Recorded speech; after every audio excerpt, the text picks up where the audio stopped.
បាទអនុញ្ញាតគ្រប់នឹងជំរាបសួរដល់ពុកម៉ែបងប្អូនទាំងអស់ដែលជា fan របស់ channel របស់ខ្ញុំបាទអញ្ចឹងថ្ងៃនេះខ្ញុំសូមធ្វើការបង្ហាញនៅឧបករណ៍ដូចជាសម្ភារៈមួយចំនួនសម្រាប់យើងធ្វើគេហៅថាជា home mini studio សម្រាប់បងប្អូនមិត្តយុវវ័យជាពិសេសគឺអ្នកដែលចូលចិត្តធ្វើភ្លេងក៏ដូចជាធ្វើការ record នៅបទចម្រៀង original song ក៏ដូចជា cover បទចម្រៀងសារឡើងវិញចំពោះបទចម្រៀងរបស់ idol ដែលបងប្អូនពេញចិត្តបាទអញ្ចឹងខ្ញុំសូមធ្វើការណែនាំអំពីសម្ភារៈទាំងអស់នេះដែលយើងសម្ភារៈសម្រាប់ធ្វើទី1គឺយើងត្រូវមានកុំព្យូទ័រណាបាទកុំព្យូទ័រគឺសំខាន់មែនទែនបាទបងប្អូននេះកុំព្យូទ័រយើងអាចប្រើជា laptop ក៏បានជា desktop ក៏បានអញ្ចឹងកុំព្យូទ័រគឺសម្រាប់យើងទី1គឺយើងសម្រាប់មានកម្មវិធីធ្វើភ្លេងនៅក្នុងហ្នឹងដែលកម្មវិធីធ្វើភ្លេងគឺយើងមានច្រើនប្រភេទបាទអញ្ចឹងកុំព្យូទ័រសម្រាប់ធ្វើភ្លេងសម្រាប់ install កម្មវិធីទាំងអស់ហ្នឹងហើយសម្រាប់យើង record ក្នុងហ្នឹងបាទអញ្ចឹងទី1កុំព្យូទ័រទី2ខ្ញុំសូម sound card បាទ sound card គឺជាឧបករណ៍មួយដែលសំខាន់ផងដែរសម្រាប់ទាញស្រូបនៅសំឡេងបងប្អូនសំឡេងធម្មជាតិសំឡេងពីដើមកំណើតរបស់យើងឲ្យឮព្រោះស្រូបសំឡេងបន្ទាប់មក sound card គឺវាបំលែងសំឡេងហ្នឹងចូលទៅក្នុងកុំព្យូទ័រហើយនឹងបន្តភ្ជាប់ចូលទៅក្នុង speaker អញ្ចឹងឧបករណ៍ទី3គឺត្រូវការមាន speaker បាទអញ្ចឹង speaker ที่បងប្អូនបានឃើញហើយគឺខ្ញុំជ្រើសរើស speaker នេះគេហៅថា speaker សម្រាប់ studio បាទ speaker studio មិនមែនជា speaker ដែលយើងស្ដាប់ឬក៏ច្រៀង karaoke តាមគេហដ្ឋានឬក៏តាមអីទេបងប្អូនឃើញទួចៗប៉ុន្តែវាងាយស្រួលនៅក្នុងការមិចសំឡេងគឺសំឡេងវាណែនល្អហើយគុណភាពល្អច្បាស់នៅពេលដែលយើង save ឬក៏យើង render វីដេអូចេញមកពីក្នុងកម្មវិធីបាទអញ្ចឹងសម្រាប់ sound card គឺខ្ញុំប្រើ sound card ប្រភេទនេះជា sound card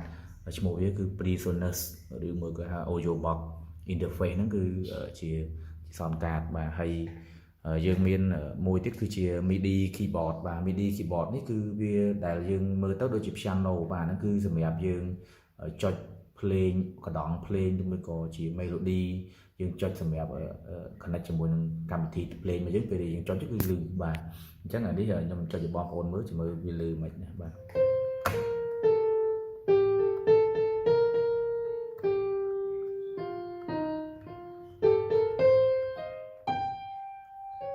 បាទអធិស្ឋានដោយសារម្នាក់ឯងអញ្ចឹងខ្ញុំចុចដៃមួយជារៀងទេបងប្អូនហើយអញ្ចឹងបន្ទាប់ពីយើងមាន MIDI keyboard នេះហើយគឺយើងមានជាកាសបាទបងប្អូននេះកាសនៅខាងឆ្វេងដៃចិត្តហ្គីតានេះគឺជាកាសនេះក៏ជាកាសដែលមក set ជាមួយនឹងជាមួយនឹង speaker ជាមួយនឹងអីតែម្ដងបាទអញ្ចឹងគឺសម្រាប់យើងស្ដាប់នៅសំឡេងមិចសំឡេងរបស់យើងសំឡេងច្រៀងរបស់យើងនៅក្នុងកាសហ្នឹងហើយមួយទៀតនោះទី4គឺតកតងជាមួយនឹង microphone បាទអញ្ចឹង microphone គឺជាក៏ជាប្រភេទហ្នឹងដែរគឺ PreSonus ដូចនេះគឺខ្ញុំកំងវាមួយឈុតតែម្ដងបាទបងប្អូនឃើញតែគុណភាពល្អមែនតើហើយបន្ទាប់ពី microphone ហ្នឹងគឺ microphone វាមានត្រូវការស្ទះគេហៅថា pop filter របស់វាហ្នឹងគឺស្ទះសម្រាប់ការពារឬរបាំងខ្យល់បាទរបាំងការពារខ្យល់ឬទឹកមាត់ដែលយើងច្រៀងទៅវាសាចចូលឬខ្យល់ដង្ហើមរបស់យើងការពារស្ទះហ្នឹងដើម្បីកាត់ខ្យល់ដើម្បីឲ្យសំឡេងយើងឮមូលល្អហើយនឹងយើងមានជាដងកាមេរ៉ាបងប្អូនអាចមានជ្រើសរើសបានជាប្រភេទប្រឈរក៏បានឬមួយក៏ជាប្រភេទចាប់ជាប់តុក៏បានបាទខ្ញុំប្រើរបស់នេះគឺចាប់ជាប់តុបាទហើយសម្រាប់បងប្អូនដែលយើងចេះលេងហ្គីតាបងប្អូនអាចប្រើប្រាស់ជាហ្គីតាបានណាសម្រាប់បងប្អូនដែលចេះហ្នឹងគឺយើងអាចលេងវាជាឧបករណ៍មួយសម្រាប់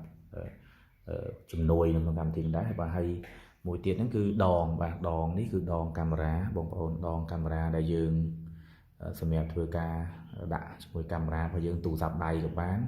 ឬមួយក៏យើងដាក់ជាមួយនឹងកាមេរ៉ារបស់យើងក៏បានគឺដាក់សម្រាប់បញ្ឈរទៅគឺយើង record នៅវីដេអូរបស់យើងបាទអញ្ចឹងគឺសម្រាប់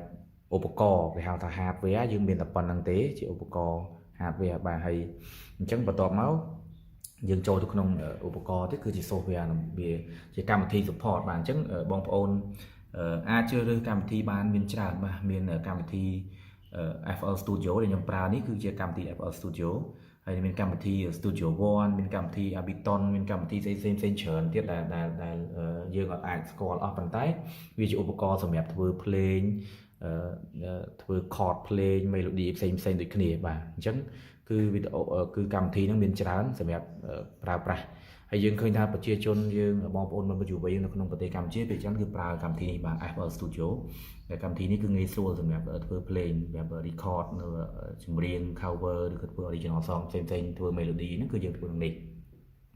ហើយវាមុខងារវាសម្បូរបែបហើយវាងាយស្រួលប្រើហើយសម្រាប់បងប្អូនដែលអត់ចេះប្រើគឺយើងអាច search ក្នុង YouTube បានសម្រាប់កម្មវិធី FL Studio នេះគឺយើងមានវីដេអូច្រើនតែបងរៀមច្បងយើងគាត់បានផុសវាប្រើប្រាស់វារបៀបធ្វើភ្លេងហ្នឹងសម្រាប់កម្មវិធី Studio One យើងឃើញថាមានតែប្រជាជនគឺមានតែបែបខាងអឺរ៉ុបដែលគាត់ប្រើច្រើនហើយសម្រាប់ប្រជាជនកម្ពុជាដូចអត់សូវប្រើទេហើយយើងក៏អត់សូវមានវីដេអូទូលំទូលាយសម្រាប់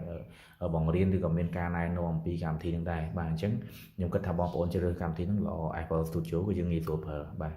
អញ្ចឹងសម្រាប់សម្ភារៈដែលយើងត្រូវការប្រើប្រាស់វាគឺមានតែប៉ុណ្្នឹងទេបាទអញ្ចឹងអរគុណសម្រាប់បងប្អូនដែលតាមដានវីដេអូអរគុណច្រើន